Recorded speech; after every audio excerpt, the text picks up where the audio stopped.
We are a long way from Los Angeles, over 2,000 miles from the City of Angels here in Murfreesboro, Tennessee. But make no mistake, the rivalry made the trip. It's LAFC and LA Galaxy in a U19 quarterfinals showdown at the MLS NEXT Cup. Prospects today who may very well factor in the future chapters of El Tráfico. Let's take a look at the starting 11s. Get right into it. Jaleel Anababa alongside me, AJ Ricketts. Jaleel, it's a 4-3-3 for LA Galaxy. 4-3-3 means a lot of star-studded attack. Look at Sagley, as he is going to be the one to really command that front line. And then, of course, Vanny. We know the name. Yep. We know the prowess. You wear the number 10. It's a heavy shirt. It's a heavy name. Can you be able to fortify what all that means here? In this knockout round, you need your stars to show very big, and that's what LA Galaxy is going to do. LAFC is looking to do it on the other side of the line. Scally is going to be the one in between the posts. Can he be what he normally is? And that is a wall that is very difficult to get past. Here's their starting lineups, also a 4-3-3 for LAFC. You know, you get to the U19 level here, you obviously got pride, bragging rights, the opportunity to continue to play. It's all on the line here, but we referenced this in the first game, Julie. There's a sense of finality looming. This is a journey for so many of these players that began in the early teenage years, and now it's reaching that inflection point. Maybe next pro, maybe first team's the next step. College is calling for others, but what's certain, especially at this age group, U19s, in a year's time, they won't be here. And with the change on the horizon, getting to play 90 more minutes with your teammates, your family, that is plenty to play for in this situation. Yeah, exactly. This is what you can consider the soccer version of prom, if you will. You know, you get everybody together for that last time, and you have so many things that are on the line. Of course, you're looking at a potential national championship. You're looking at being able to fortify your club. You're looking at being able to really have people understand who you are as an individual, but that exposure at the highest level is exactly why we're here, and all the fortitude, the dedication, the good football that is led on both sides of the line for them to get here is really what is in the minds and of the hearts of not only the players, but all the families in support of this big matchup. And a journey for everyone involved, players, families, coaches, here in this Academy playoffs, midway through the week here in Murfreesboro. And now the U19 quarters, a spot, it's one of the final 4 teams in these age groups on the line. Just finished up Cedar Stars Academy, Bergen, and New York Red Bulls, 2 programs, academies, just about 30 miles away from each other in the Northeast. These 2 Los Angeles sides tangle in Tennessee today. Whatever age group it is, when it's Galaxy and LAFC, the intensity and pageantry will be present. There's Owen Pratt, signed a homegrown deal with the Galaxy at the start of this year. Will start in 2027. A matchup in goal today with Owen Pratt for the Galaxy, Ethan Scally on the other side, who was recently called up by Japan's U17s. LAFC will start things off in the black kits, going from right to left. AJ Ricketts, former 10-year defender in the MLS, Jaleel Anababa. Glad to have you with us in Murfreesboro.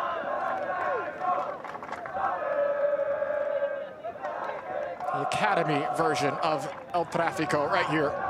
LAFC and LA Galaxy.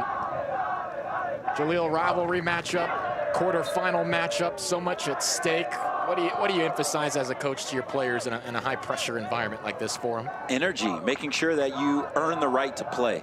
That's what's most important when you start this matchup. You don't want to lose any of your individual battles. You want the person that is on the other side of the line to know that you are ready to do anything that it takes to win this game. And that psychological battle is the first thing that you need to get yourself in a good position to win. And then from there, the football needs to start to rain through. When you look at these 2 teams, they're going to be very talented on the ball.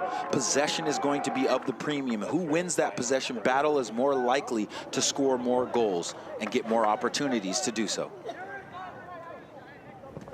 Eric Preston, Carson Segley, Christian Correas up front here for LA Galaxy. Seigli, the leading scorer, 26 goals for LA Galaxy this year. Numbers 19 up front at center forward. That'll be a foul on LA Galaxy.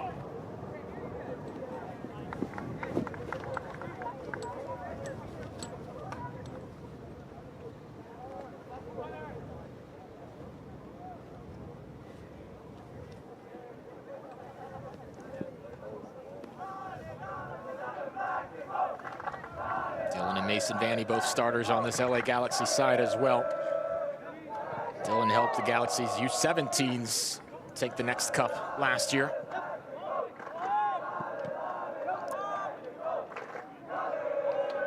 Galaxy winning possession back here in the midfield.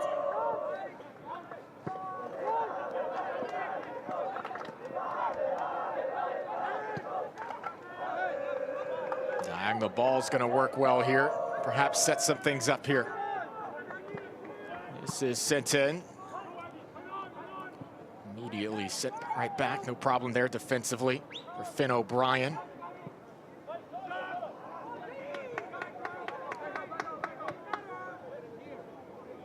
Galaxy defeated Weston FC 3-0 and FC Dallas 3-0 to reach these quarters. It's been a very impressive start to the tournament for this side. Essentially has 3 goals in the tournament. Meanwhile, for LAFC, their path here has followed a regular season, which they enter with plenty of momentum. They've won 6 of their last 7, including a 5-1 win over this LA Galaxy side. That was back on May 3rd. In the round of 16 here, in the MLS Next Cup playoffs, 2-1 win against Houston Dynamo, and then started their tournament run with a 3-0 win over Sac Republic. So, Jaleel, LAFC outscoring their opponents 5-1 here in this tournament. LA Galaxy 6-0. Something's got to give today. Something has got to give, and that's where I like to think that the defense will be the X factor. Whatever team is able to be more resolute in their defending is typically what is going to be able to neutralize 2 very, attacking teams that have been very confident in this tournament. And rhythm has been difficult for teams to find in this tournament because games have been canceled or postponed, X, Y, and Z. Perilous moments here in the box. Galaxy able to get some width now. Yeah, that's good stuff there from the LA Galaxy to just continue to be brave on the ball, continue in on their build out. But why rhythm is so important here is because, yes, both of these 2 teams have been able to hit the back of the net consistently, but it's not going to be easy. This isn't going to be a free-flowing game because, again, when you talk about a rivalry match, it's typically about the details.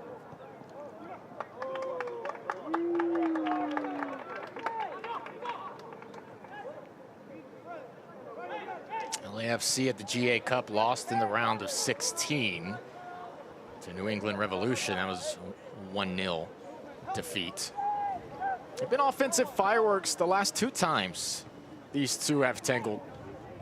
When they played back on April 5th, it was a 3-3 draw in that match. And then, of course, LAFC 5-1 in their most recent meeting. So with that in mind, Galaxy looking for a bit of redemption from that perspective as well. A humbling loss a month ago. Here's Mason Vanny. Back to Sakiris. Now some space on the near side. Christian Correa's launches. Well too high. First real chance for either side today comes 5 minutes in off the foot of Correas. Yeah, good deep line ball there just to release Correas, and then he's trying to get it out of his feet. You can see that the turf is causing the ball to kind of check up at his hip area. He's trying to get it down. See, he's trying to get it down with that first touch, but it pops up because of the turf, and then does a decent job to try to get over that volley there. But at the end of the day, unable to really lean enough forward to find the back of the net. But that's how quickly the Galaxy can get out on the break and punish you. Second leading scorer on this Galaxy side is Correas, 15 goals on the year. Dual nationality with the U.S. and El Salvador to his name. He's a versatile player up front, too. He's primarily a guy on the right wing, but we'll put him on the left side every now and then as well. His first chance off target. LA Galaxy have looked solid here in the first 6+ minutes, though. Miscommunication there, trying to slip it in. Danny will play it back. Possession stays with Galaxy.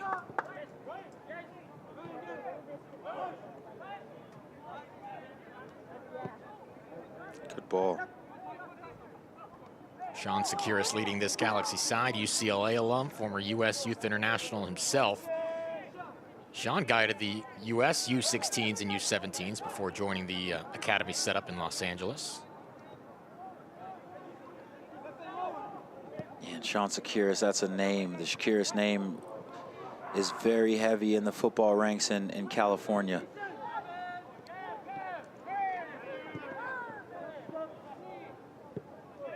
LAFC trying to grow into the game here. Through ball is well too strong. Trying to find Charlie Rosenthal. Familiar name for those who keep track of the academy system with LAFC. 24 appearances in his next pro career. Rosenthal is heading to Georgetown after this.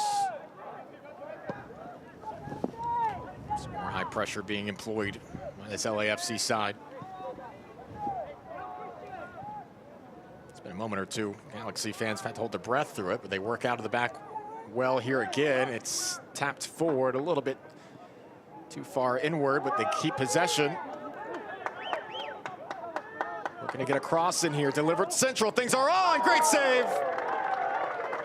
Ethan Scally ready for his first chance in nets.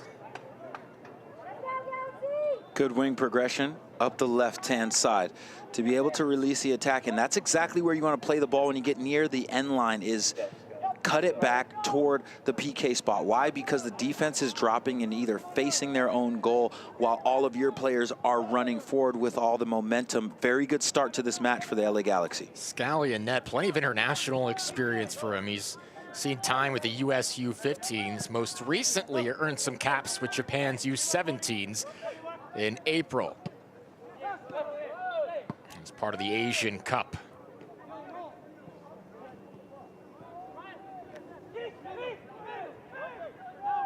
It's LA Galaxy, though, with the more positive moments here in the first 10 minutes. 2 shots, including that one that forced Scally into a nice save. Here's Charlie Rosenthal, though, waiting for some accompaniment. Kevin Zambrano sends it to the far side.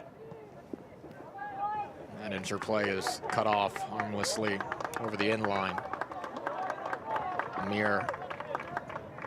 Ryan Hartley covering it well defensively. Gustavo Gonzalez as well for this LA Galaxy back line. Just look at Mason Vanny there. Manning the right back spot today. Dylan Vanny, his brother, playing the 10. Good switch by Hartley. Correa sprays it wide.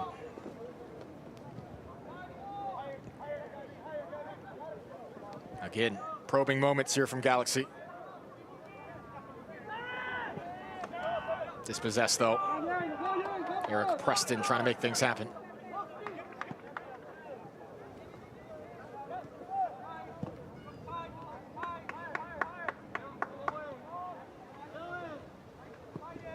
Ryan Hartley guides it forward.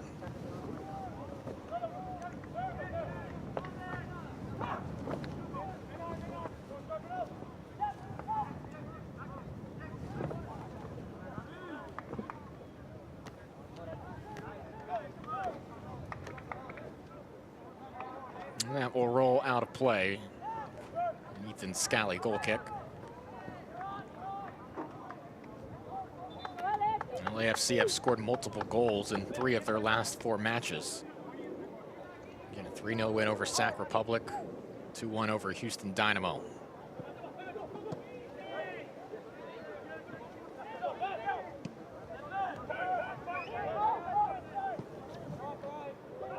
Advancing forward with width here. There's a nice run by Rosenthal. Now they target him. Rosenthal can't get to it before Owen Pratt read the pass.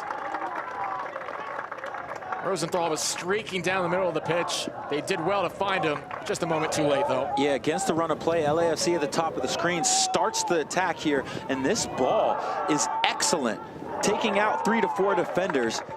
But what I love there is that Pratt comes in off of his line, reads the play, and then puts out the fire. Very good goalkeeping, but LAFC showing that just like the first team, they don't need a whole lot of the ball. They can punish you by creating moments of venom in very quick succession.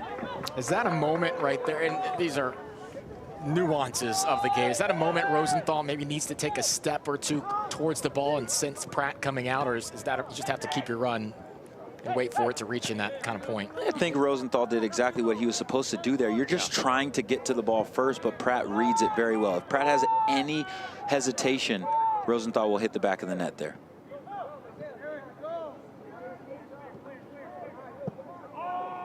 Both keepers have now been called into action. LAFC not able to settle it there. Nearly got through. Rosenthal playing very deep in his own half of the field, trying to help out defensively here. Now Vanny, whistles blow behind the play.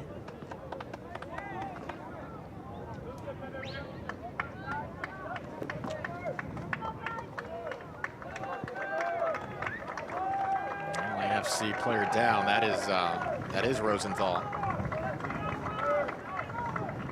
If you're LAFC and the coaching staff, that's exactly what you don't want to see. Rosenthal is a player that comes with a lot of hype around his name coming into this tournament. He's committed to Georgetown, and he's been an excellent player for LAFC. He's got a UK passport, so there's a lot of promise in terms of what the prospect can continue to be for him. And he showed in just a singular moment that he's not only willing to do the defensive work, but he can be a willing runner and dangerous in the box. Hermosa Beach native. LAFC 2 experience, US U15 experience a couple of years ago, U17 most recently.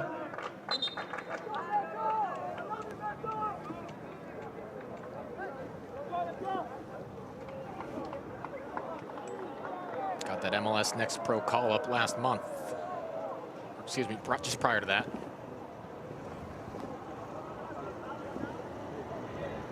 Looks to be okay.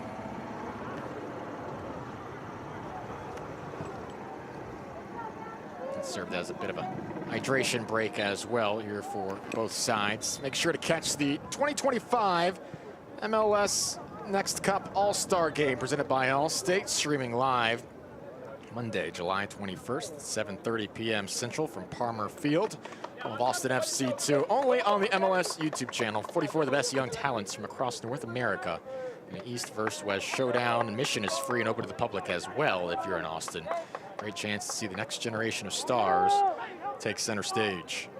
Jay Ricketts, Jaleel Anababa here at the MLS Next Cup U19 quarterfinals. Jaleel, 15 minutes in, what stood out from either side from your perspective here in the early moments of this match? It's for LAFC, they don't need the ball too much to be able to punish you and create goal scoring opportunities, because they will look to go directly to where you score goals. And then on the other side of the line, the LA Galaxy has been dominating the run of play, and they've also created one goal scoring opportunity. So it's early stages. In the first 15 minutes, you typically have that energy just bursting forward like, combustion coming out of a bottle, if you will. But once you get in and around that 15-minute mark, the game really does, settle in, and then the styles of play start to show themselves.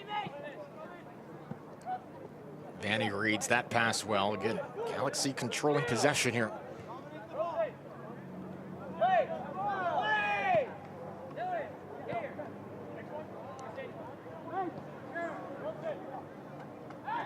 I remember a quote you said once.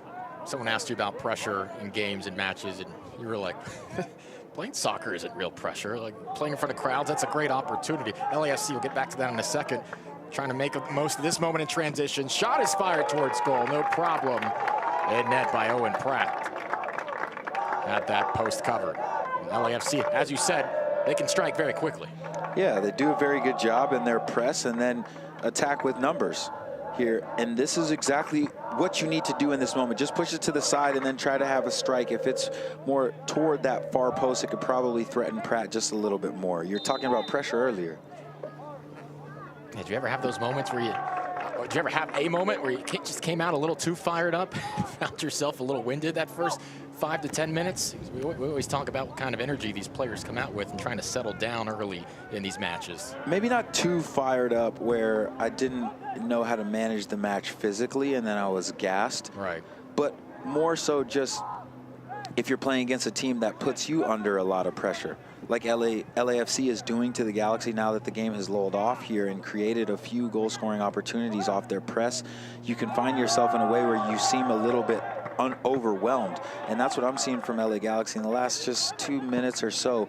The press is going to be something that they're going to have to figure out, because if LAFC, excuse me, continues to nick balls high up the pitch and go straight to goal, it can create a lot of problems for them.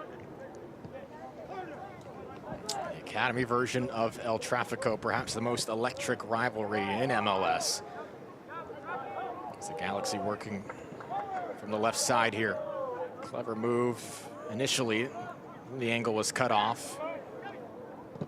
Still pinballing around. This is whipped in. Dealt with. Clever little flick on to continue the run. Now sprayed into space. That'll be chased down well. Amir Ponciano.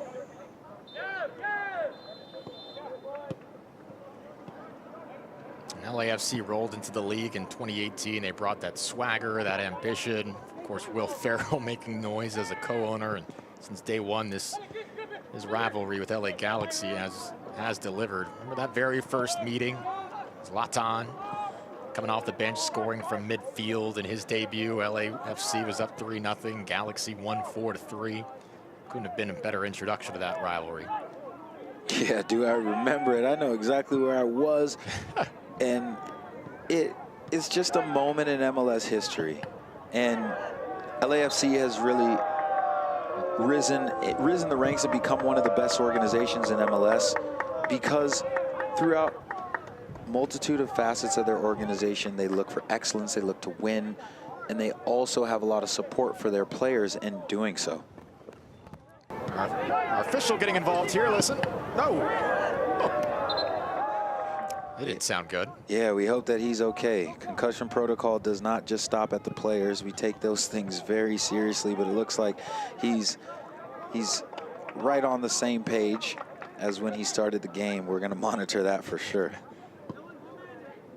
Players were lightheartedly chiding him for getting in the way, shared a laugh with them there. So yeah, this rivalry at the first team levels seen plenty of stars in its young history, from Ibrahimovic, Carlos Vela, Chicharito. They had that 2022 playoff thriller. LAFC scored in stoppage time, then knocked the Galaxy out, continue their march to the MLS Cup. Kind of drama and fireworks will the U19s give us today.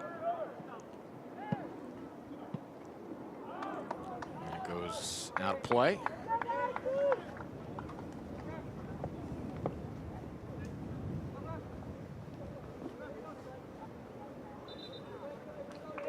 Gabriel Arnold couldn't keep it in. And the captain there, Gabriel Arnold, midfielder. He's been with the academy since he was in 5th grade, signed a pro contract last year. And, you know, he's been a key player for years on end and was a key player when they won the national championship with the U17s. We're going to see an early substitution for LAFC. Was that Aguilar or Rosenthal walking out? Rosenthal, yeah. Is walking off the pitch. After, remember, he needed some medical attention a few moments ago. So Mason Dimitrievich is going to come in for him. Eye on that. Here's Adrian Aguilar.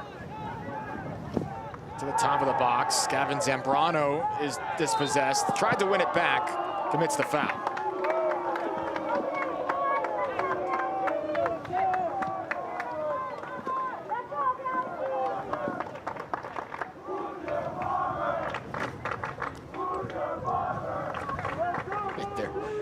are some vocal contributions being made from the academy teams watching. Good cross to Vanny.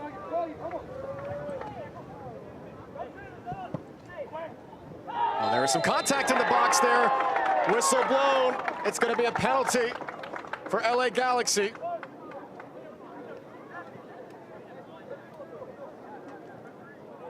You saw the contact in the middle of the box. Finn O'Brien, a little too physical here, perhaps, Jaleel. Yeah, coming in, O'Brien just gives that little nudge there. And for me, this is harsh for a penalty, especially when you're talking about a rivalry match and you're going to have a lot of comings together in the box. But here we go.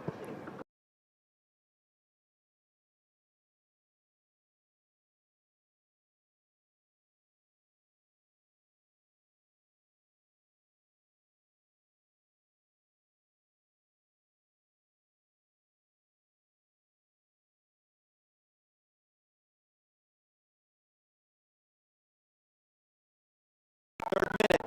Now, what does this game look like? Because when you have a rivalry match earlier on in the match, when there's no goals, you typically have a chess match that stays very tight. Now, with a goal in just the 23rd minute, you should expect this game to open up and get more and more exciting. And that's a difficult sequence for LAFC. You mentioned the physicality in this match.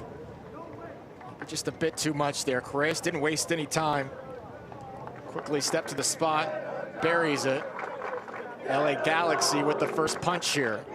1-0 Galaxy here in the U19 quarterfinals.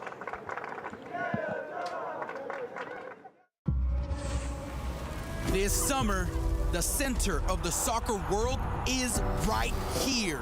The world's best, the world's game, all in your backyard. 4 major moments. One summer like no other.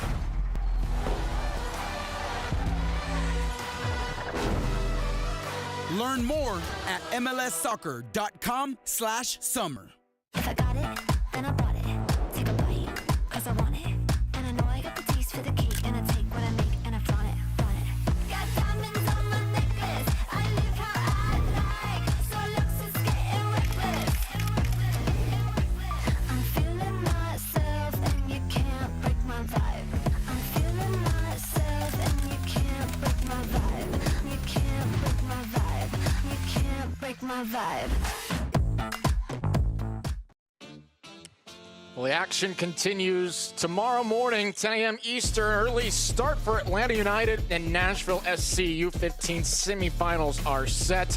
And then we jump up to the U16s right after that. Inter Miami and Real Salt Lake gets us started 12:15 Eastern as well for the U16 semis. All the action right here on our MLS YouTube channel. AJ Ricketts, Jaleel Anibaba, our fantastic production team. Glad to have you alongside us here at the MLS NEXT Cup playoffs in Murfreesboro.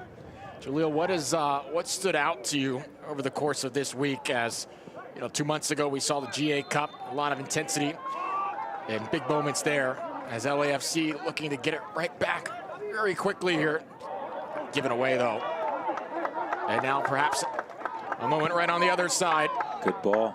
Good ball in, James Lane here. Here's James Lane! Oh. Inches away from glory. Galaxy were that close to making it 2-0. Yeah, they really were. LA Galaxy has been on the front foot. They've been dominating the game. Correas, the goal scorer here, just bumps it on. And this is very good stuff from the number 9. Understanding exactly where to run. He checks his left shoulder to see if it's on for a pass and says, no, I'm going to go to that back post, and he misses by about an inch. Gives Scally a lot of credit for shrinking the angle of the goal down here, but Sagli is really heating up in this match. That is one that James Lane will finish 9 times out of 10. He's their leading scorer this year. 28 goals this past season. He's committed to UCLA this past spring. LAFC would do well to not allow any more of those kind of opportunities. But immediately, you said, how will this change the game, this quick goal? Immediately things open up there for both sides. Yeah, they really do. And what I like is that the LA Galaxy are staying on the front foot. It's very common when you find an early goal to say, okay, we've done what we've done and what we've needed to do here, and take your foot off the gas and allow the other team to get into the game. But LA Galaxy up to this point in time after the goal are showing that they want more. Lane tried to, or Sagely, excuse me, tried to turn quickly. Too heavy of a touch.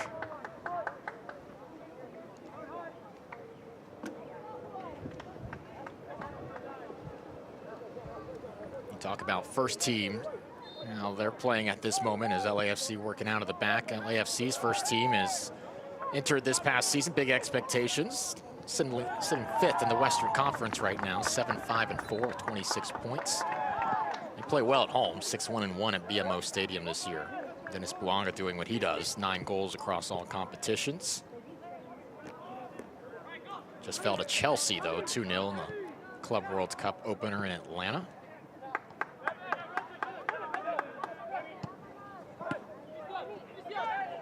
The Galaxy first team, Kings of MLS last year, of course, the script has not been the same this year. Just 1 win to show in 18 games. There's plenty of context for that, though, right? Ricky Puig is coming back from that ACL injury. He's still hurt.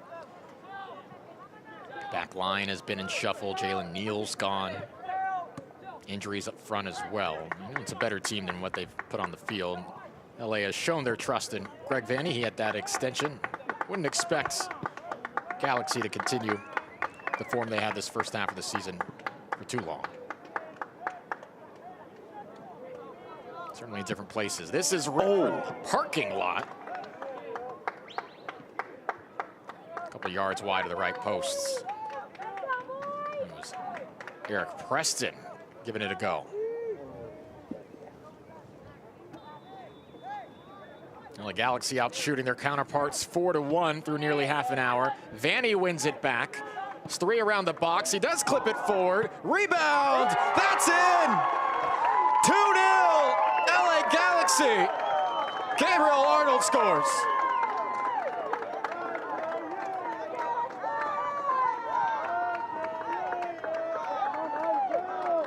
Yeah, Arnold. Put some respect on his name. And this comes from good pressing. LAFC is finding it very difficult to get the ball out of the back. But what you have to understand is this is fundamental attacking after they win the ball. Get down to the end line, get your head up, play it toward the PK spot. A fortuitous bounce for Arnold, but he does the rest. You go low and hard against the grain, it's going to be difficult for any goalkeeper. Give LA Galaxy all of the props because they deserve it. They came into this game, they're ready, they're up 2-0 in just the 30th minute. What I'm going to be looking for is, do they continue to put their foot on the gas? Do they look for that third to put this game further and further out of reach? Very well done for the LA Galaxy. First goal of the tournament for Arnold. Jaleel, the miss hit there by Sagely, that set it up perfectly for him, honestly. It really does. We might need to have to talk to our homies that do all the stats to see if Sagely's going to get an assist as well there for that. But at the end of the day, what I love from Arnold is that he's ready. Yeah. And those late arriving attacking players into the box are very difficult to defend. And when you're not expecting the ball to go to Arnold, you're typically caught off guard, and that's exactly what happened with the LFC defenders looking to defend the top of the box there. Very well done from the goal scorer. They find themselves in a very good spot early on in this match. Perhaps going for a third here now, looking for some space to cross it in. Good challenge defensively there by Dempsey Resic. As Eric Preston was searching for an avenue for distribution. Will be a corner kick though. This is an impressive first half hour from LA Galaxy. To say the least. To say the least. Just sit to a dangerous spot. Jose Magana looking to get involved. Their center back. He was making his way to the near post. And what the Galaxy's coaching staff is going to be very happy about is that they haven't let up. There you see the goal scorer there. Arnold getting on the score sheet. Again, we talked about how long he's been in the LA Galaxy setup since he was in 5th grade. Man, to think back what I was doing at 5th grade, I can tell you one thing. I wasn't playing in an MLS academy. And still putting the pressure on. And we said earlier in the game, LA Galaxy have scored multiple goals in 6 of their last 7. So add to that total now, 7 of 8. They've put 2+ on the scoreboard.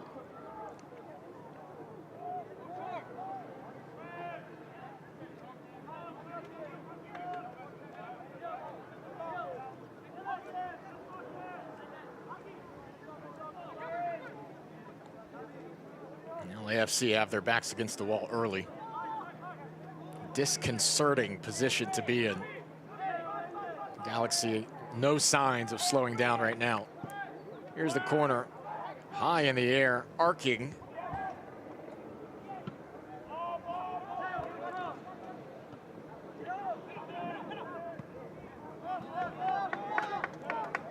And they'll play it all the way back to Owen Prats, who was named the best goalkeeper of the MLS NEXT Cup last year.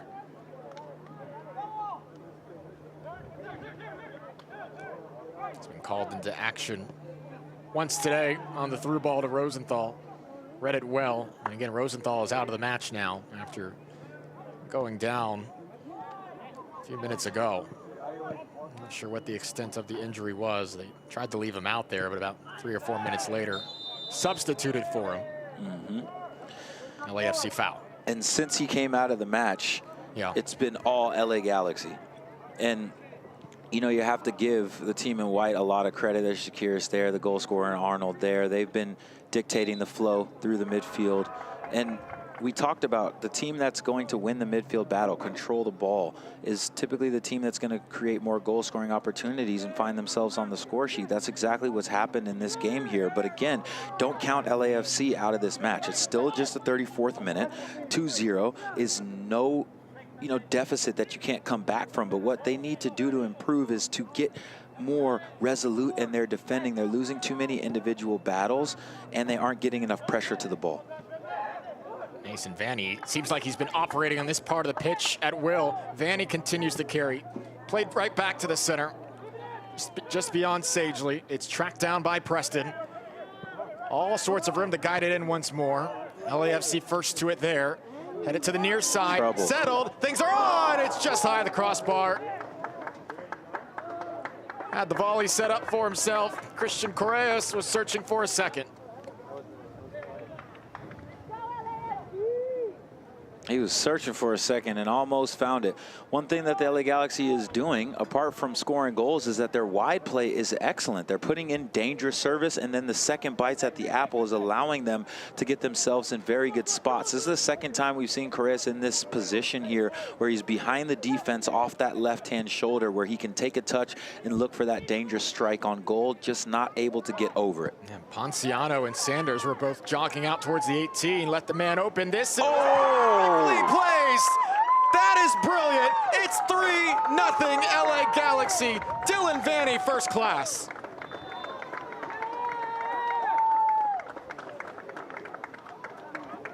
It's all going right for Galaxy right now. Yo, you talked about first class. This is first class to the nines. You get a meal and everything in the moist towelettes to make sure your hands are warm. Pick it out of the back of the net. This is top bins. We talked about it in the open. The shirt is heavy. The name is even heavier, but the skill, the ability is living up to it. Give it up for Vanny. He says, oh yeah, I can't hear anybody because all I can hear is one step closer into the next round. 3-0 in the 36th minute. Let's go, AJ. The U.S. Youth International and a player in this system who generates plenty of excitement for what might be next. Dylan Vanny, top shelf, 3-0. LAFC, shell-shocked right now.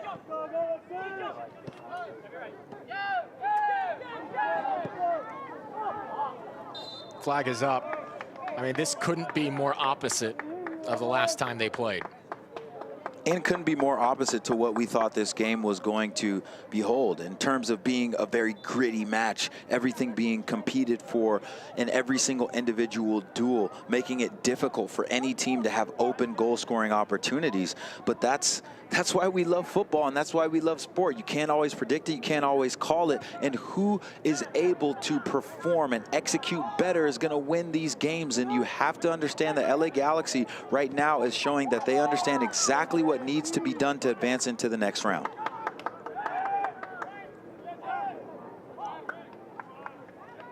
Well, it's really now or never for LAFC. If they have any shot, they'll have to secure the next goal, you would think. Preferably before the half to give themselves a bit of life. But this is not a 3-0 lead that has been acquired by accident. LA Galaxy is the better team today.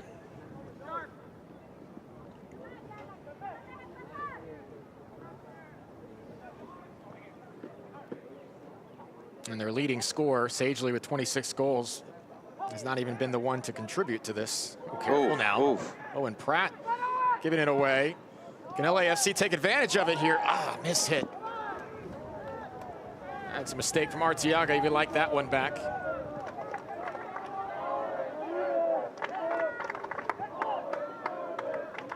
Arteaga, MLS Next Pro experience to his name this year. MLS Next All-Star as well, but got that one a little wrong on a chance for his side to potentially claw one back. The one upside here for LAFC, they've got just about an hour to work with. But we haven't seen the sense of urgency ramping up after any of the goals thus far, although they did well to earn a giveaway off the pressure a moment ago.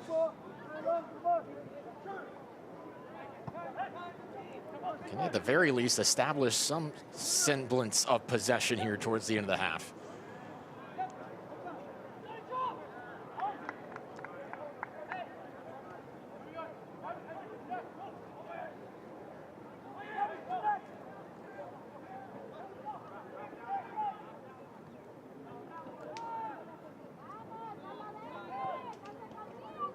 There's some space to work with here. Ponciano will have to chase away from goal here, though. Oh, the Galaxy defense were set. Ponciano looks to switch. Arteaga.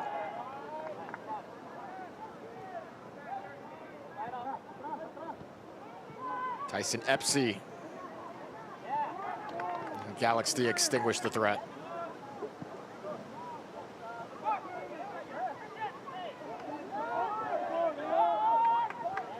And very calmly working out of the back as well, too.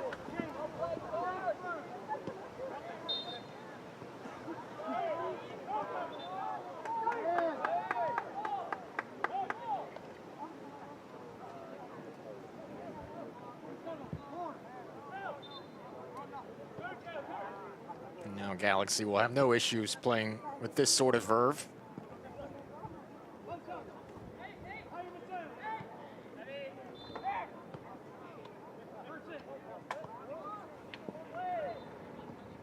A bit of keep away in the back half. Almost inviting pressure.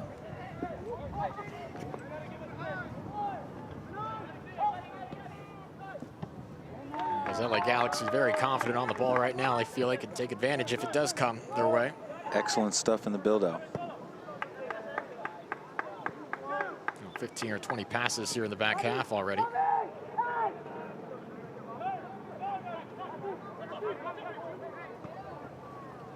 How good is that? Now Vanny, nobody within 15 yards of him initially. Dylan Vanny, he just scored.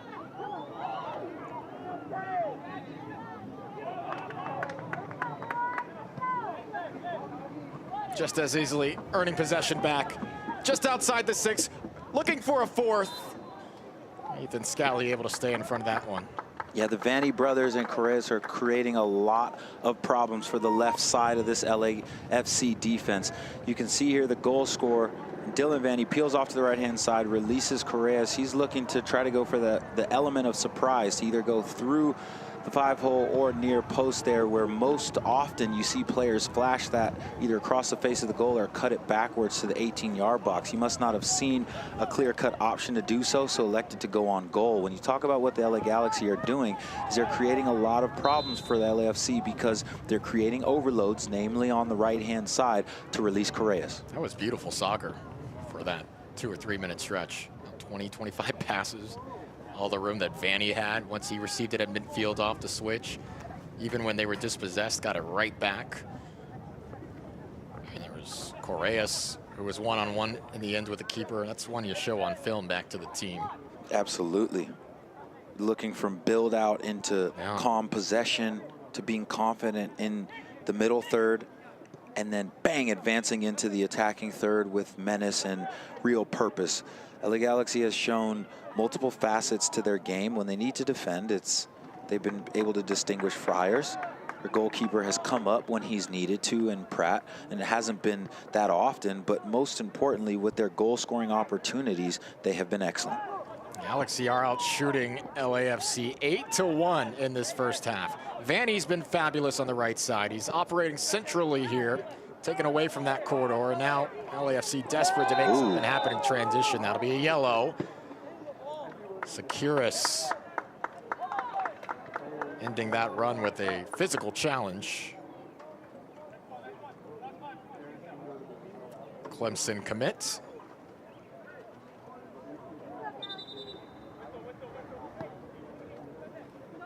Tigers always one of the top tiers in the ACC and in college soccer.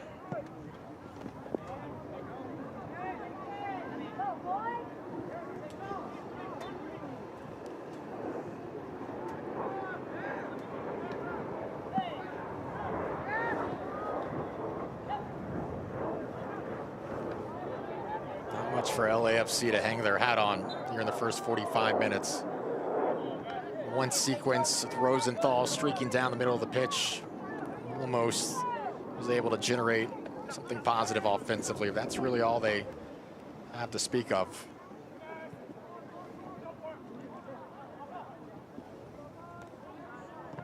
Curious what sort of adjustments this coaching staff might look to make at the half. It just all seems a little bit too easy for LA Galaxy right now, getting whatever they want. Somehow continuing this run despite the pressure. This is spilled, wide open net. Easiest finish of the day. Dylan Vanny makes it 4. El Trafico is all Galaxy right now.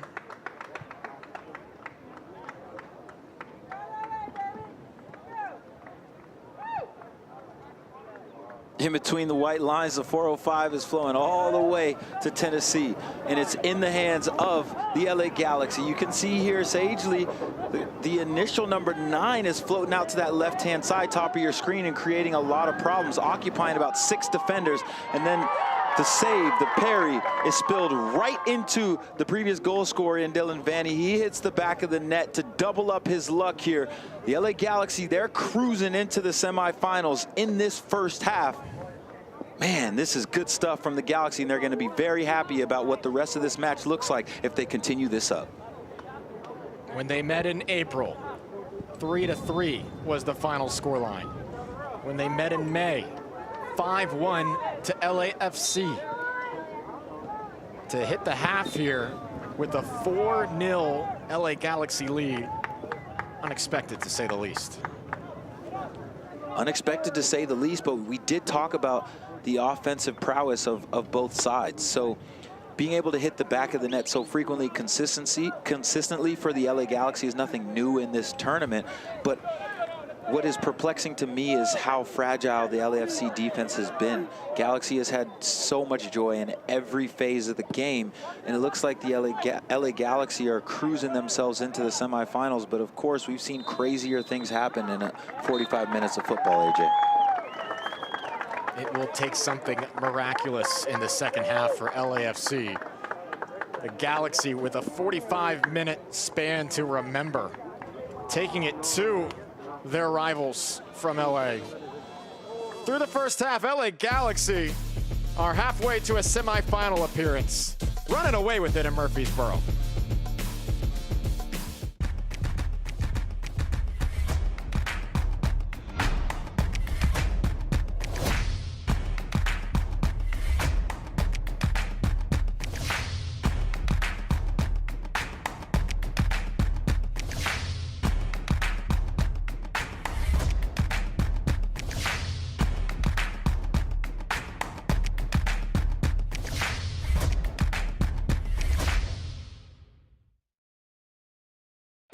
I know I'm fully attracted. I'm hanging on like a fridge to a magnet. A jigsaw with all the right pieces. You and me, we go good together. You and I go good together. You and I, we go good together. We go good together. You ready? MLS is game on. Dolce? On. Stars on. Kevin Sullivan, the history maker. 30,000 friends? On. Rivalries on. Red Bull New York versus New York City. MLS, this is our soccer. Game on.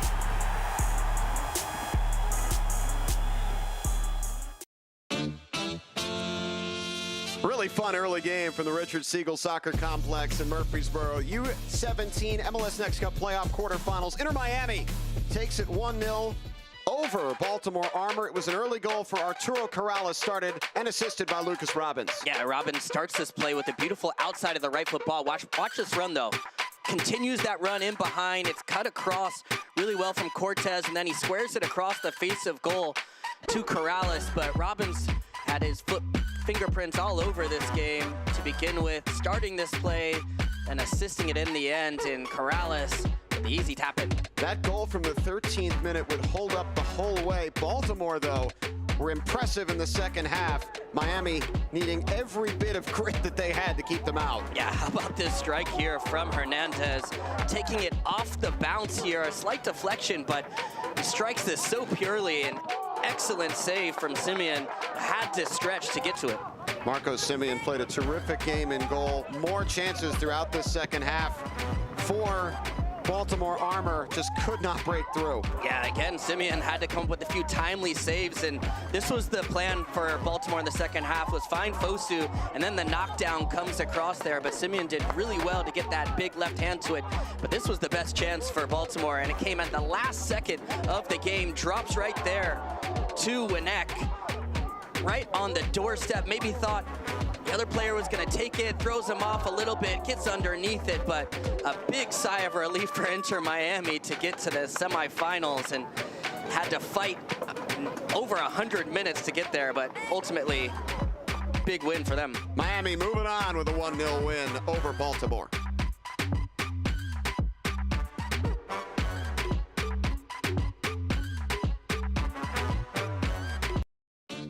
Tension rising with every game. The U19 quarterfinals on this Wednesday afternoon. Cedar Stars Academy Bergen advances to the semis with a thrilling 2-1 win over Red Bulls. Julio Anababa, AJ Ricketts.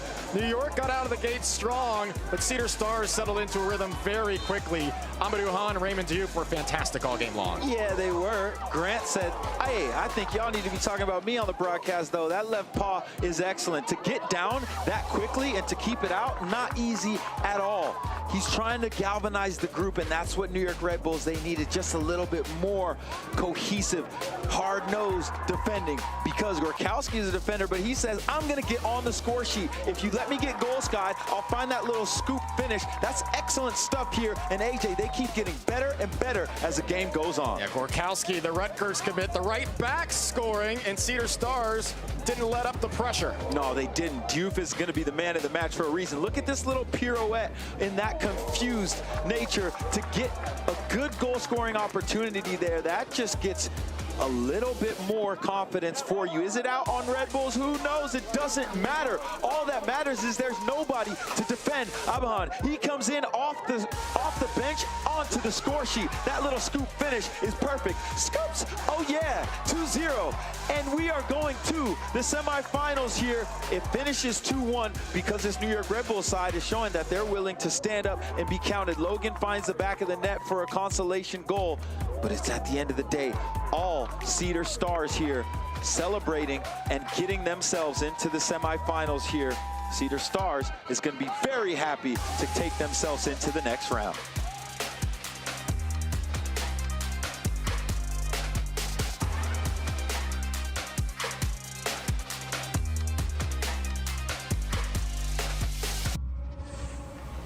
This summer, the center of the soccer world is right here. The world's best, the world's game, all in your backyard. 4 major moments. One summer like no other.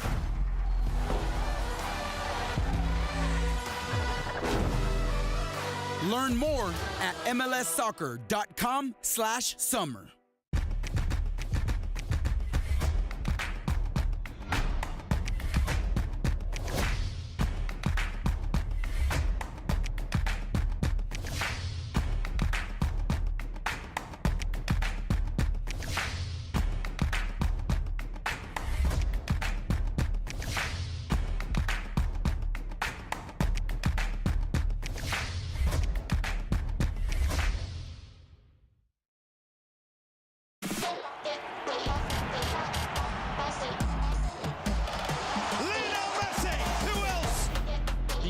MLS debutant Kevin Sullivan. Luna. Yes! That is a banger! Absolute scorcher! Spectacular save from Dane St. Clair.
This one is one-sided, to say the least. LA Galaxy have had very few problems from the jump here.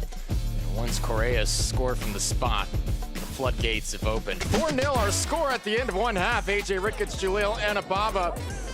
LA Galaxy have operated all sorts of space. There's the foul that got things started, and Correa would step up to the spot to get the scoring going. Yeah, Sagely, the Stanford commit, draws the foul, and then Correa does the rest. He puts it into the back of the net. Not easy there because the goalkeeper guesses right, but there's too much placement, too much power. 1-0, and we're just getting started. This is not the New York Red Bulls. This is the LA Galaxy. They're turning their press into a goal-scoring opportunity, and then the finish here from Arnold does the rest. Again, when you go low and hard, it's difficult for any goalkeeper to keep it out of the back of the net.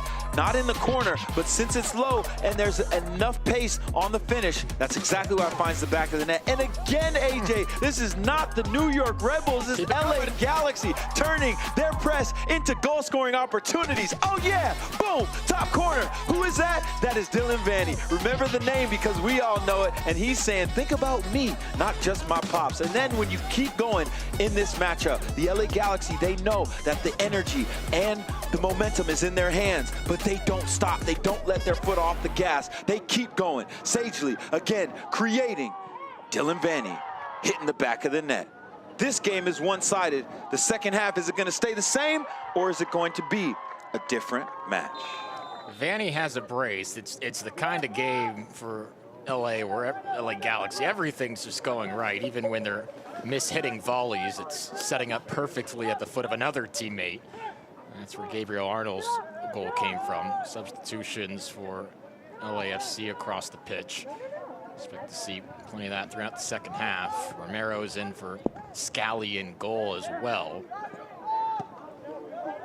3 substitutes to begin. Here's one of them right here. Samoya playing it forward. And that equals the amount of shots LAFC had in the first half.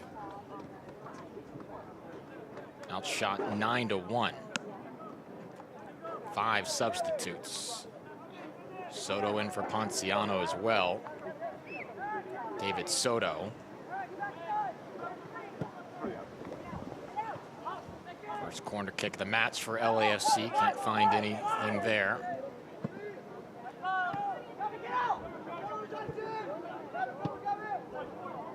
Recycled into the box. Galaxy back 4 has it covered.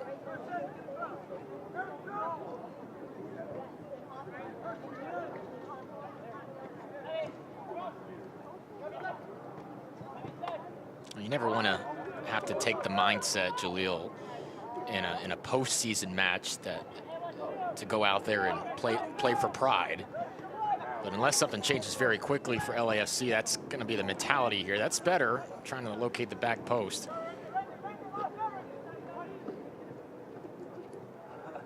But right now, it doesn't feel like there's anything tangible for him the way LA Galaxy have dominated this. There's always something tangible to play for, though, in a knockout match. Yes, 4 goals is a mountain to climb, but you got 45 minutes to do it, and this will be a half of character for LAFC, and it will also be a half of details for the LA Galaxy. If you continue to fight and claw at this match, you can get yourself back in it. We've seen crazier things happen before, and what the Galaxy is going to need to do is to make sure that they're up for every single challenge and make sure that they're taking care of the details. This is what coaches always preach when you're up in a match. Don't let anything slide.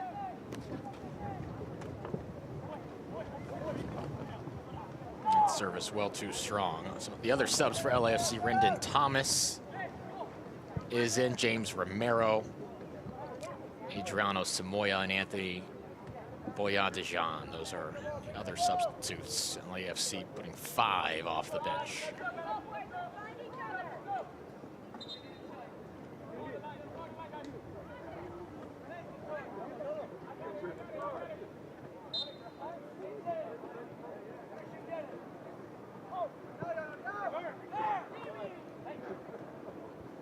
Starting unit still out there, though, for the Galaxy. There's Vanny, 2 goals today.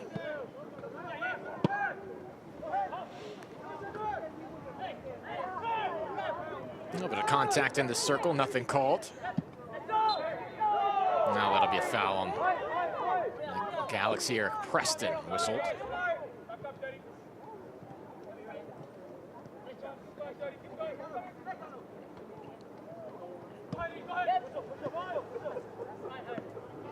If there's anything to give LAFC hope, the fact they've scored 8 goals in the past 2 matches combined against this Galaxy squad.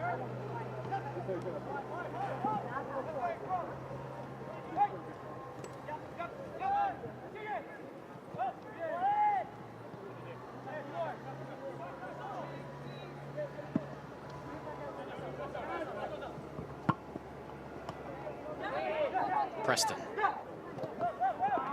Through ball cut off.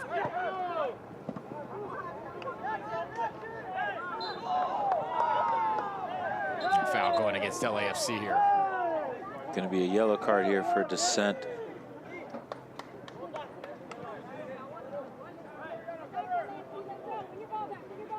Some frustrations boiling over. James Lane, their leading scorer.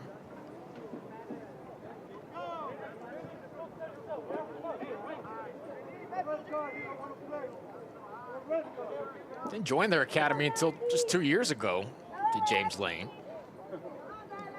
And 28 goals this past year. He's heading to UCLA.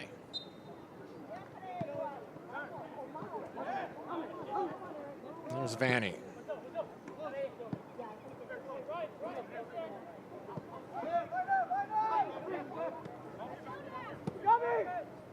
LAFC trying to employ a bit of high pressure here.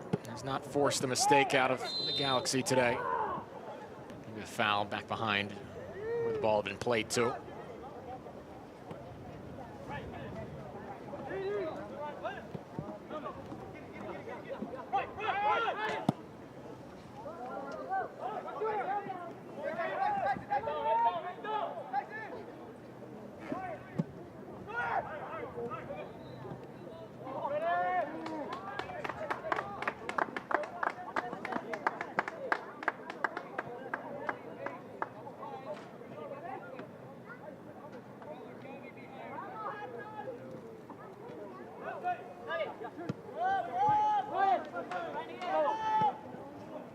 Minutes into the second half here in Murfreesboro. This is the U19 quarterfinals.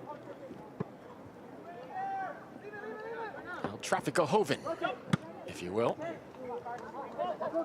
El Tráfico Joven, I like that. I've been on Duolingo.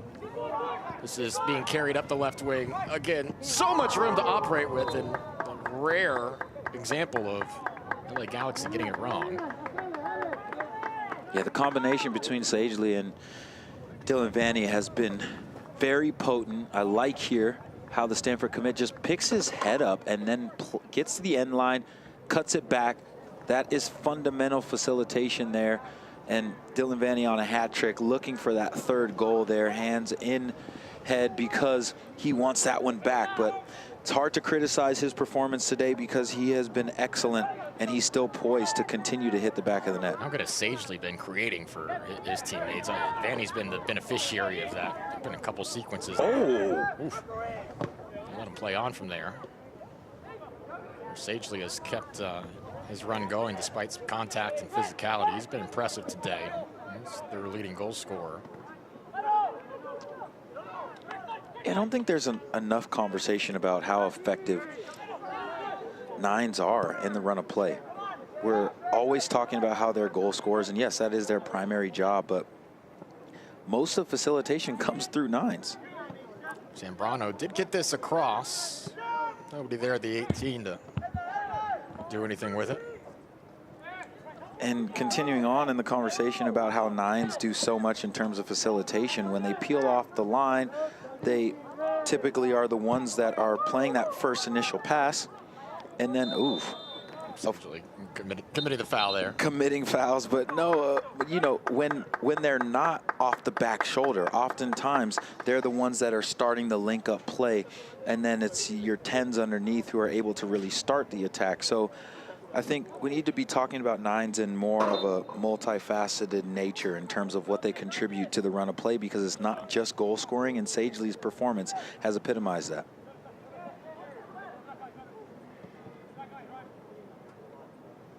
sure he'd love a goal of his own too, but his performance today has helped guide his team to a 4-0 lead.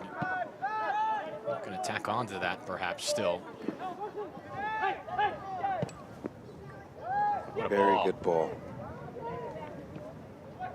Flipped back in centrally. Sagely turns.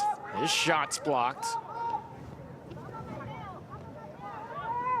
Still not out of the area. It's Preston now. To his right. Partial deflection makes it a bit easier there in net.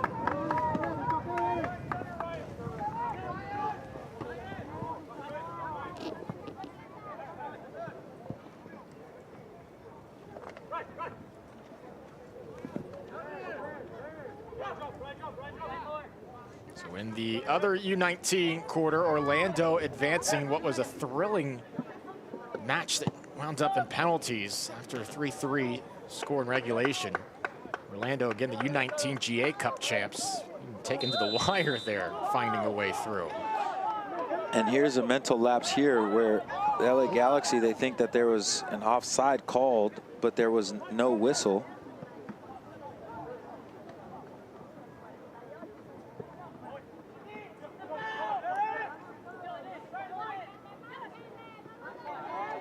Well done defensively. Can it lead to a run out? Sagely, as a pair of defenders back, will await some help. And that's what I mean by good play from your 9 there. Sagely does a very good job off a direct ball over the top, which is an excellent one, I have to say. But in difficult fashion, brings it down and then keeps possession for his side. And then look, now they're in a more advanced moment to be able to continue to allow him to facilitate. This is, again, how 9s can really affect the play more than just goal scoring. Mr. Do-It-All for LA Galaxy today. Again, Romero in goal for LAFC now in place of Scally. LA Galaxy readying some substitutes here momentarily.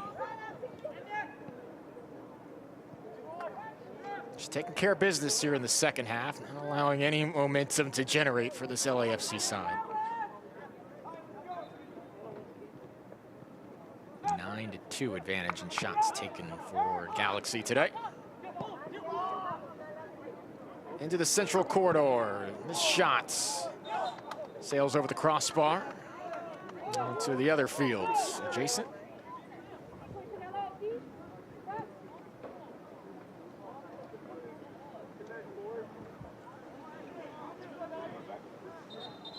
The fourth match today, Real Salt Lake and the U19s in control of Philadelphia, 2-0 in the second half.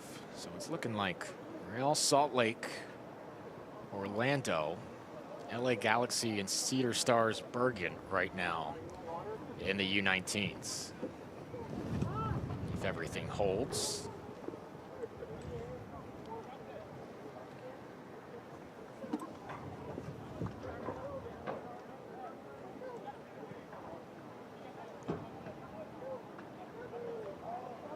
Looks like Brett Fahn will be one of those 3 substitutes. Johnny Gonzalez entering as well. Securis, his day is concluded about the hour mark. Vanny also to the bench. Cruz, Alexander Cruz will enter for him. And one of the things that you are rewarded with if you take care of business in the first half and have a big lead is you're able to get maybe your first choice 11, some rest, but most importantly, you can get more of the squad into the game. That breeds more confidence to potentially advance into the next round, and that's what you want. You want everybody confident.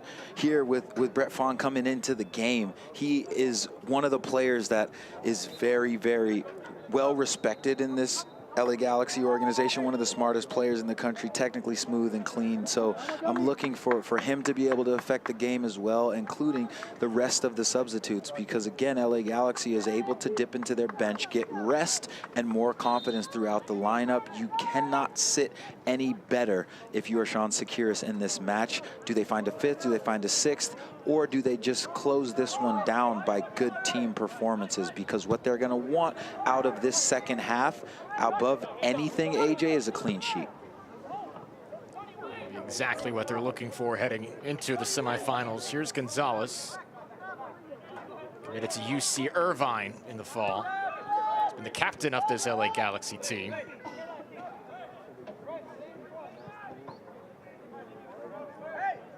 Kai Aina also just entered, third leading scorer on the club this year with 14 goals. He's heading to UCLA in the fall.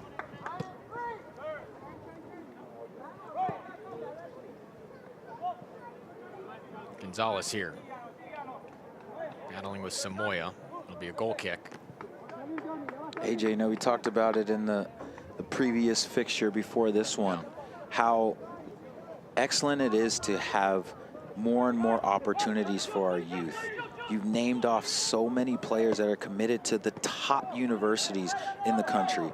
They've been able to get these players that are already committed to these universities that will continue to fortify them as young men in the classroom and, of course, in between the white lines, just allows the entire MLS ecosystem to continue to grow.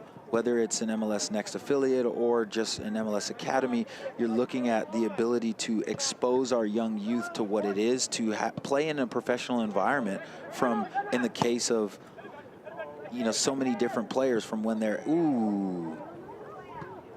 Oh, what a save. Second ball, though, is going to spill in. LAFC have gotten one back.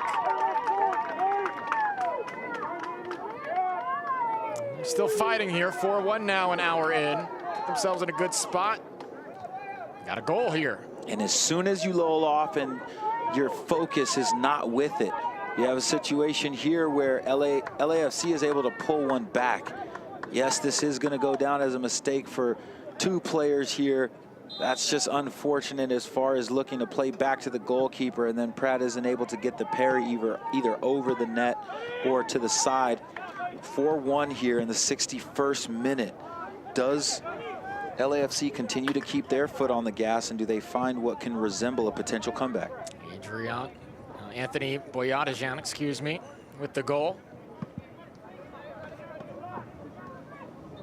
Bit of a slip up at that right back spot there, out of the sneak on by. Make things perhaps a little more interesting here for LAFC. Get taken down there, it's a foul.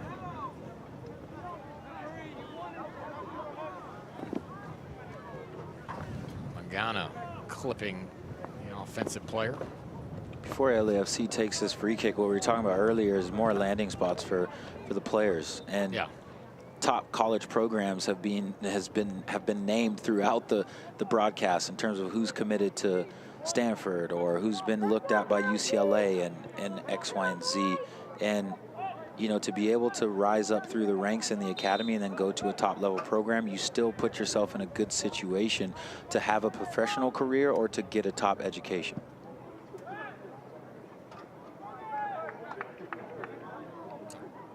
Pratt's securing it there. Yeah, plenty of pathways to that professional level. Either through Next Pro, collegiately,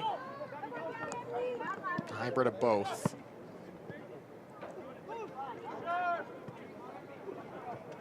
Wouldn't be surprised to see a number of these players square off in conference play or NCAA postseason play down the road. And plenty already have Next Pro contracts to their name. Yeah, wouldn't be surprised at all to see them facing off. And one thing that a lot of people don't talk about in this setup openly or publicly is what happens to the players that don't become pros. Yeah. And that's what I like about the pathway as well. When organizations are doing it the right way, they're making sure that their players are creating leverage and just exposure to the top universities or just the universities that fit their footballing prowess or their educational prowess as well. So that way those who don't end up going on to sign professional contracts, we're able to develop them into young men who, if they play in college, great. If they just go to college, great, but they're able to improve themselves as young men, because we all know that at the end of the day, whether you play in the league for 20 years or you never reach the league, what is most important and for sure for everybody is that your soccer career will end at some point in time. But if you're able to continue to fortify yourself, you will have more and more opportunities whenever that day of your career is done.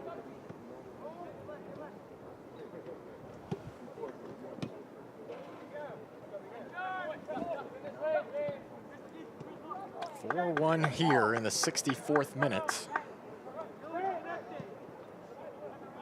LA Galaxy still in plenty fine shape, despite conceding that goal.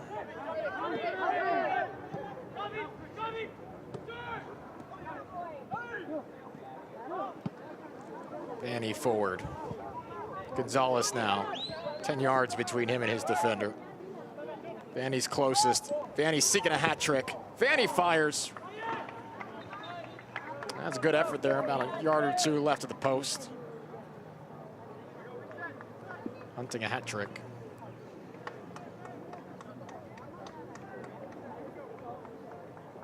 Galaxy continuing to utilize width well.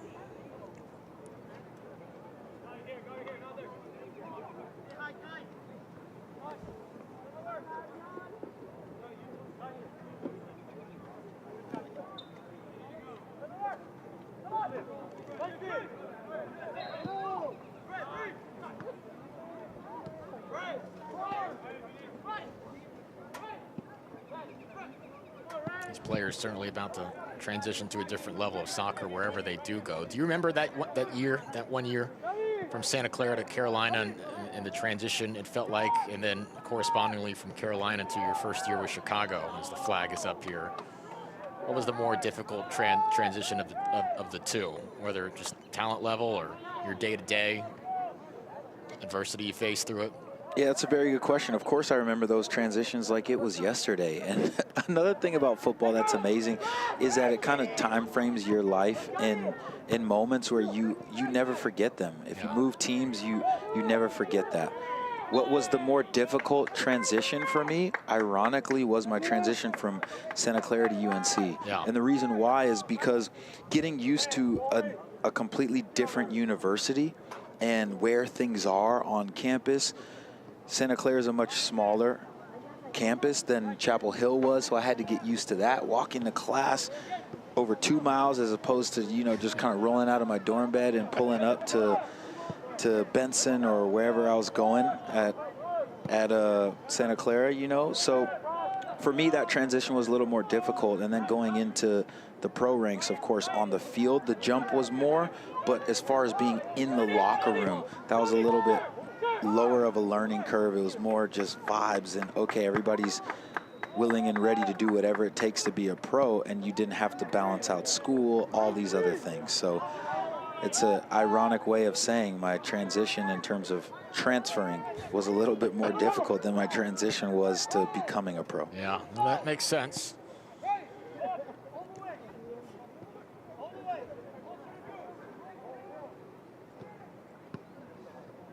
It's really nice to be able to just focus all on the soccer once it came time to do that in Chicago.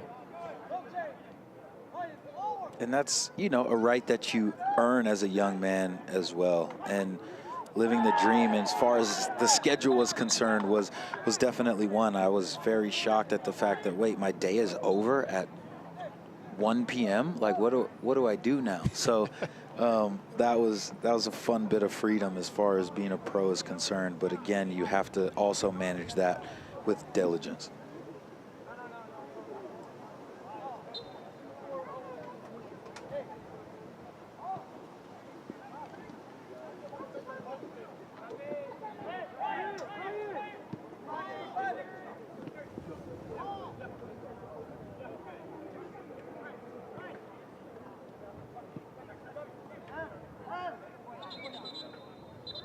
Some whistles here on the far side. Player needing some attention here. About 68 minutes in. He might turn this into a hydration break.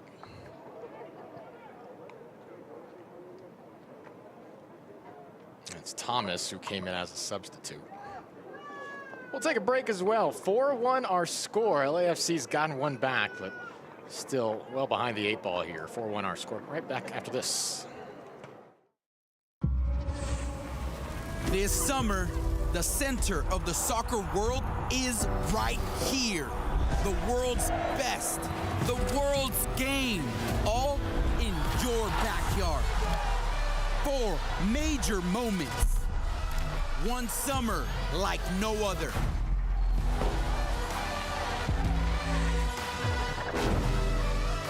Learn more at mlssoccer.com/summer.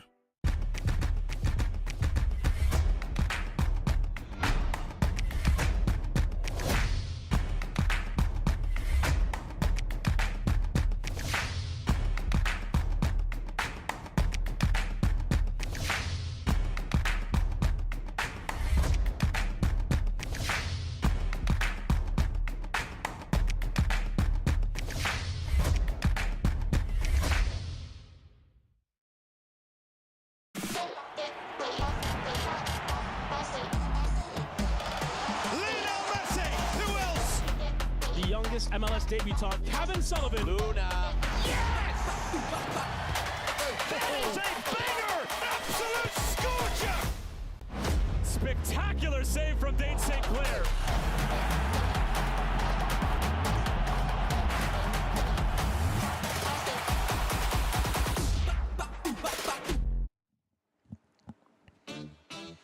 '70th minute, LA Galaxy with a 4-1 lead over LAFC. This academy version of El Tráfico has been one-sided, to say the least. Was a 4-0 lead at the half. LAFC have gotten one here in the second. Nothing else, though. AJ Ricketts, Jalil Anababa, U19 quarterfinals. Orlando, Cedar Stars, Bergen have advanced. Real Salt Lake looks to be in a good spot here, too. There's some consternation on the far side here. Not sure what this conversation revolves around. It doesn't look like he's inviting the referee to Edley's later. That's unfortunate. Anybody that's too bad, anybody who misses an invitation to Edley's is losing out. Barbecue of the top level here in this Nashville area. Everybody's going to tell you about hot chicken. Hot chicken is great. It serves its purpose, but I'm a Cali boy. I'm looking for what is truly authentic to the South, and that's good barbecue. So pull up to Edley's if you are in the mood for good brisket. I need to take a field trip there. I indulged in this fine burger spot the other day. Which one? Known as Shake Shack. Shake Shack. You can find a Shake Shack anywhere. I feel like I'm not. I feel like I have work to do in finding some good spots. This is why you gotta hit me, AJ. You gotta text me, bro. If you want a good burger. I found in myself Nashville, at the food hall, and I played it safe, Jalil. I gotta stop doing that. I gotta go to Edley's. Listen, Edley's is solid, but if you want a good burger, there are two spots that I would recommend. Burger Up in 12 South. And I would also have you go to Jack Brown's. Okay. Jack Brown's, wow, my goodness. Don't sleep on the fried Oreos. My goodness. These are, these you hear that, Nashville? Jack Brown's. These are the things that you get to enjoy in retirement. You know what I'm saying? The pleasures. What'd you say, Oreo? Milkshake? What? No. You said Oreo something. Jack Brown's fried Oreos. Oh, fried Oreo. You can only have, 2 of them every other month, but if that. But at the end of the day, man, your soul is going to be very happy with you. I'm in. I don't know what this delay is encompassing. I also heard that you didn't only just go to Shake Shack, you also went to Arby's throughout the week. Is that true? Okay, that was outside the confines of Nashville. That was en route. No, AJ, it's a simple question.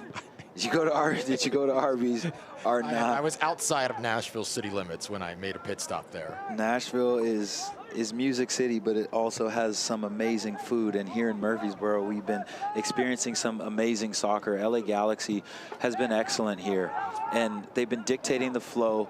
They've had a multitude of goal scorers. Of course, Dylan Vanney is going to be the one that will be highlighted for getting a brace, being on a hat trick. He's still looking for that third.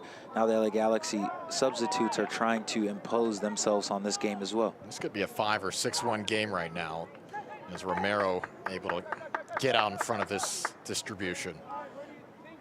Vanney's mishit 1 or 2 of them since he had that brace, about 8 to 10 yards out.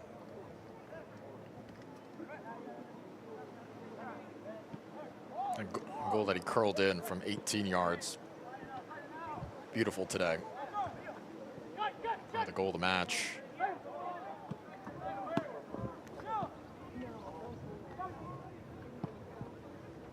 He's already experienced success here. What a run it was last year for the U17s of LA Galaxy.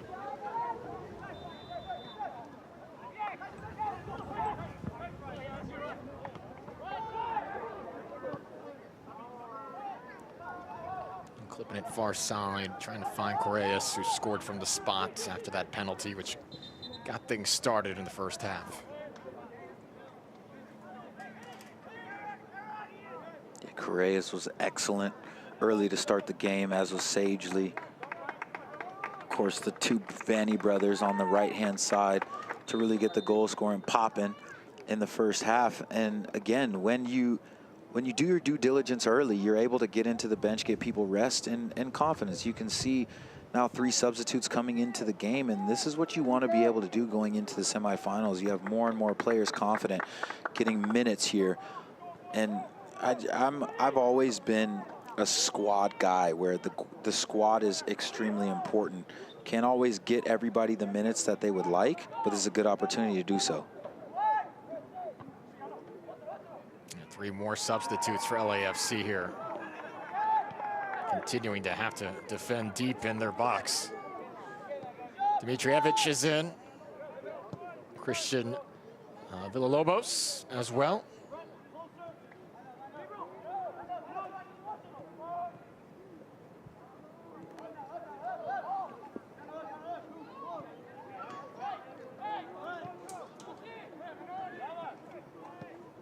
This academy for LA Galaxy continuing to get it done. Few academies in Major League Soccer have a resume quite like them. It's produced U.S. internationals recently, like Jalen Neal, who broke into the national team at 19 years of age, helped LA lift the MLS Cup recently. Now he's over with Montreal. Further back, you've got Efrain Alvarez, made over 100 appearances for the Galaxy. Featured internationally for Mexico as well. You go back a little further, the roots run deeper. Same academy that produced Jossie Zardes, MLS All-Star, U.S. national team regular, MLS Cup champion to his resume. Every generation of these academies produced a legacy since they got going with the league in 1996. No club has lifted more MLS Cups than the LA Galaxy. 5 titles to their crest.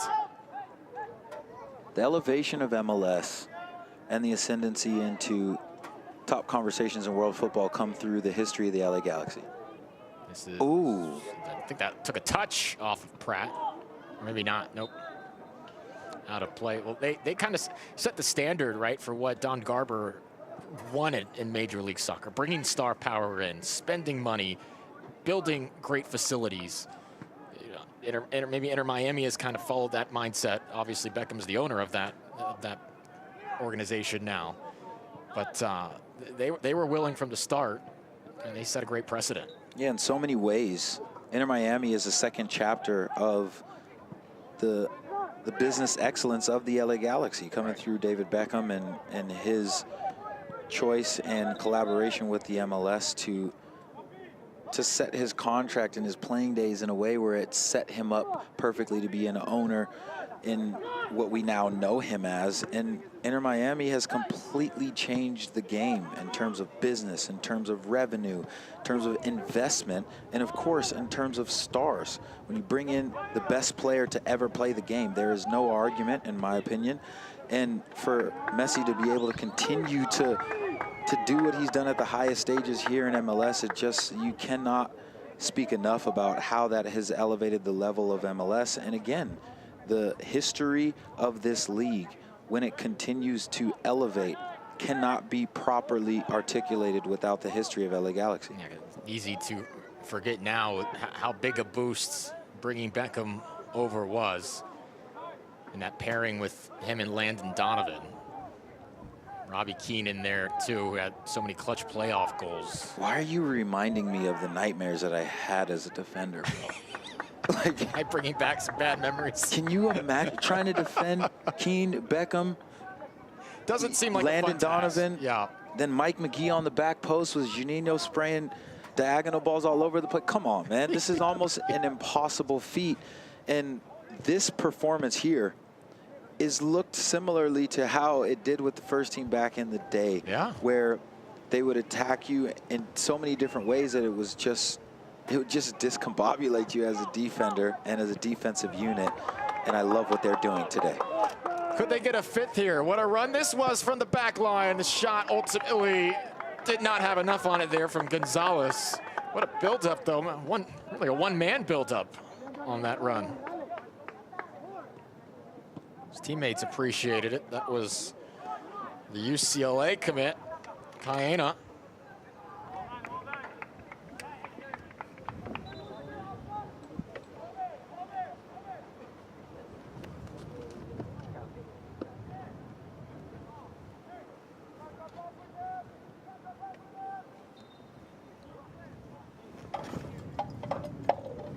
You know, we called it beautiful soccer in the first half, that build-up that had about 25 passes that led to a great shot. But it's fun to see that kind of sequence too. Just a one-man run from the back third. Yeah, I'm not mad at it at all. Stop him. Oh.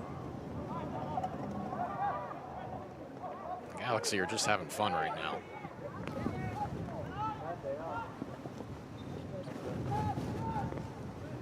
Has been a flair to this performance.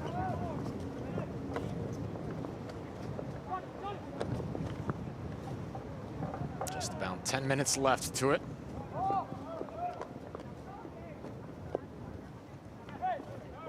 So if this score line stands, let's see if they'll get anything here. Takes a deflection. Go out for a corner kick. If this scoreline stands, LA Galaxy will have outscored their opponents here in the playoffs 10-1 through the first 3 rounds as they advance to the semis. 3-0 against Weston, 3-0 against FC Dallas.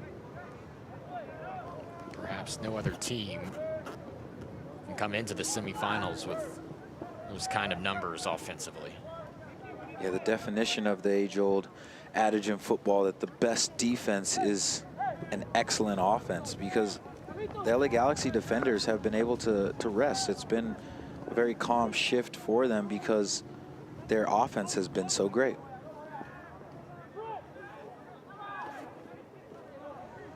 Well, this will also mean over the past 5 games, they've outscored their opponents 22. Have it. Have a rip, let it low. Right at the keep.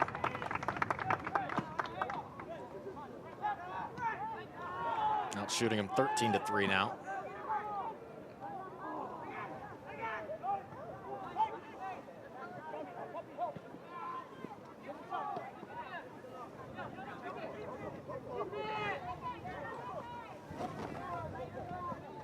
I gotta double check the bracket here momentarily, but if this squad matches up with Orlando, which I think they will, that could be, nope, that'll be on the other side.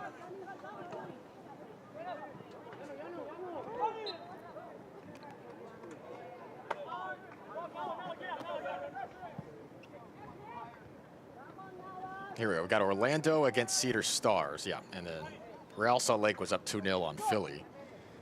So it looks to be an LA Galaxy Real Salt Lake matchup in the semis. Cedar Stars looked fantastic. They were up 2-0 on Red Bulls. Diouf and that front line. Ali Han, they looked prolific. It's going to be a really fun matchup with Orlando City in the class of that academy.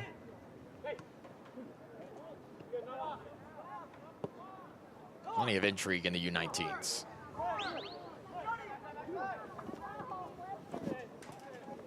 Johnny Gonzalez puts the laces through. Got a curling ball. It's off the SUV. Hey, who parked their Jeep back there?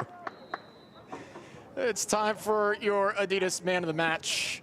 No doubt about it. Dylan Vanny nearly had a hat trick today, partner. Yeah, that's the one right there, though. It's me. I'm the man of the match, Dylan Vanny. I don't want 1. I want 2.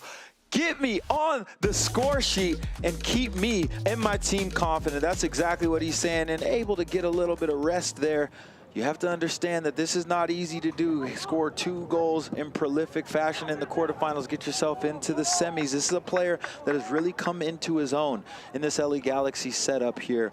This season has been excellent for him. He was crucial in their run to the championship with the U17s last year. He continues to get better and more mature in this side here. What can he do in the semifinals? Because he's earned the right to push his team into the next round. Some shifty moves here. Open shot, 5! LA Galaxy with a quarterfinal to remember over their LA rivals, 5-1. Yeah, and this is good build-up play here, running through and then just continuing on the run, skipping past a few defenders, and then at the right time, just slotting it on to the goal scorer. This is good facilitation. Look, you draw defenders and then play it into your 9, and that finish is excellent. Low and hard to the far post. The LA Galaxy continue to show why they are the deserved winners in this match. We're only in the 85th minute, but this one is, over, done and dusted. Kai Aina, his 14th goal of the season, coming off the bench and rippling the net. 5-1 LA Galaxy up. By the way, how much of an impact do you think it's particularly beneficial? Maybe not too much, maybe overlooked, I don't know, for the Galaxy starters to be able to take this in from the sideline the final half hour or so. It is middle of the day. They get to get off their feet for that half hour. I think that's a perk. AJ, it's a crucial perk, and it allows you to be able to, like I said, get more players very confident. What happens with a lot of sides when they advance themselves into either the semifinals or the finals of a competition is you really only have typically like 13 or 14 guys that are extremely confident. But the laces to this one, they are still on the gas. So to be able to bring, line changes in to get your substitutes who aren't starting the match confident as well, that sets you up very nicely going into the second round. And then as far as, the next round. And then as far as just overall rest is concerned, when you're talking about a tournament like this, you're playing 90-minute matches in quick succession. You don't really get that much rest. Yes, they are younger. A lot of them are still teenagers, but you still need that rest. And the more that you can have an excellent, 2/3 of a game to get more players rest, the better you are. That was Ricky Moreno taking that last shot. Galaxy out shooting LAFC 14-3 now, and that'll be a foul. And the yellow. James Lane, wait, that's his second. Lane has concluded his run at the Next Cup.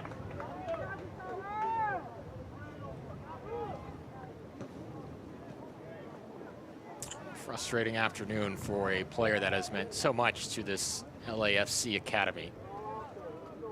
And had a wonderful 2-year run since joining them a couple years ago. Here's the foul, and that'll be a card. Yeah, that'll do it. That'll do it. Just kind of shows the frustration that LAFC are experiencing. It's understandable. Nothing too crazy in it. And there wasn't really too much that the LAFC team wasn't trying to do correctly.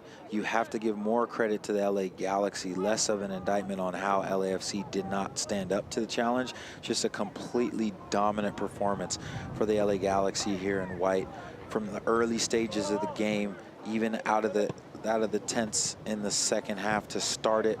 They were so much better, so much more dangerous. And that's how it goes sometimes. If you're up for the challenge early and you can run away with things, it makes it very difficult to come back. And the LA Galaxy did a very good job to continue to manage on the second half as well.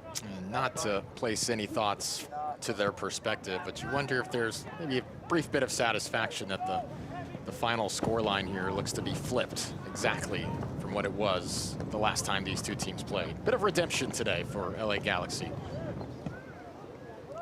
Dropping this matchup 5-1 a month ago, on the better side of it here today.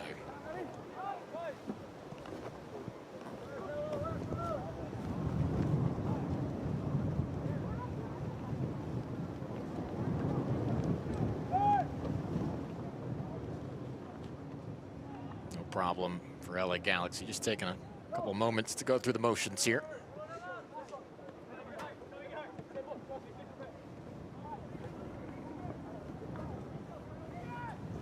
Real Salt Lake better be ready defensively come that semifinal matchup. Haven't allowed any goals today in their quarterfinal game, so they'll be coming in with some defensive momentum.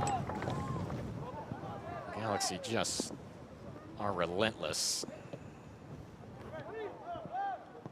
Nathan Nava, by the way, also in for Galaxy, number 16, in the middle of your screen.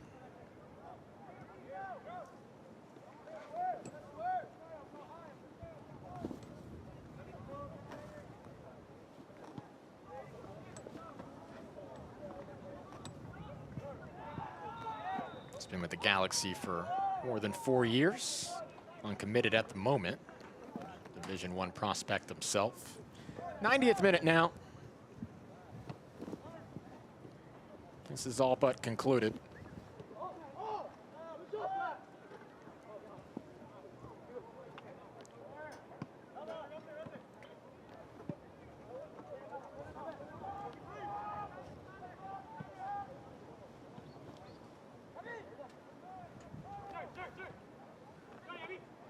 Hard to critique too much from this Galaxy's effort today. Yeah, very difficult to really pick out any phases of the game where they needed to be better. They've managed things well. The substitutes have come into the game and elevated things. Maybe the only thing would be the fact that they didn't get a clean sheet, but hey, look, they're winning 5-1. Yeah. Who, at the end of the day, what you need to do is advance, and they did exactly that. The LA Galaxy got it done today. Quarterfinal dominance in the U19s. A brace from Dylan Vanny, a total team effort, and a 5-1 win against LAFC, flipping the script from the last time that these two teams met. Vanny is your Adidas man of the match. It looks like in all likelihood, LA Galaxy will square off against Real Salt Lake in the semifinals. They'll have their work cut out for them defensively. The Galaxy have outscored their opponents 11-1 through the first 3 rounds of the MLS Next Cup playoffs. For my partner, Jaleel Anababa, and our entire production team, thanks for joining us today from Murfreesboro. Your final score in the U19 quarters, LA Galaxy 5, LAFC 1. This copyrighted broadcast of the 2025 MLS Next Cup may not be retransmitted, reproduced, or rebroadcast without the express written consent of Major League Soccer and Player Development, LLC.